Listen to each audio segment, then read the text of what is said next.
Hello everyone, welcome to Sanmarga classes. 17ನೇ ಪ್ರಶ್ನೆ ನಮ್ಮ ಸಂವಿಧಾನ ಎಂಬಂತ ಚಾಪ್ಟರ್ ಇಂದ ಈ ಕೆಳಗಿನ ಪ್ರಶ್ನೆಗಳಿಗೆ 2ರಿಂದ 4 ವಾಕ್ಯಗಳಲ್ಲಿ ಉತ್ತರಿಸಿ ಅಂತ ಕೇಳಿದ್ದಾರೆ.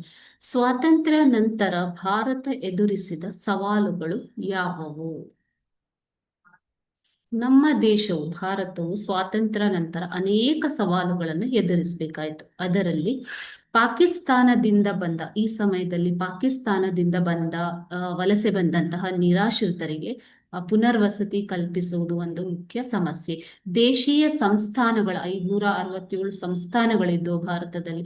ಈ ದೇಶೀಯ ಸಂಸ್ಥಾನಗಳ ವಿಲೀನೀಕರಣ ಇದು ಒಂದು ಮುಖ್ಯವಾದ ಸಮಸ್ಯೆಯಾಗಿತ್ತು. ನಂತರ ಸರ್ದಾರ್ ವಲ್ಲಭಾಯ್ ಪಟೇಲ್ ರವರ ಸಹಯೋಗದೊಂದಿಗೆ ಜವಾಹರ್ಲಾಲ್ ನೆಹರೂರವರು ಎಲ್ಲ ಒಂದು ಸಂಸ್ಥಾನಗಳನ್ನ ಭಾರತದ ಒಕ್ಕೂಟಕ್ಕೆ ಸೇರಿಸುವಲ್ಲಿ ಯಶಸ್ವಿಯಾದರು ಎನ್ನುವಂಥದ್ದು ನಿಮ್ಗೆ ಗೊತ್ತಿದೆ ಅಲ್ವಾ. ಸೊ ಕಾನೂನು ಸುವ್ಯವಸ್ಥೆಯನ್ನ ಕಾಪಾಡುವಂಥದ್ದು ಮುಂತಾದ ಅನೇಕ ಸವಾಲುಗಳನ್ನ ಭಾರತವು ಸ್ವಾತಂತ್ರ್ಯ ನಂತರ ಎದುರಿಸಬೇಕಾಯಿತು. Okay, thank you.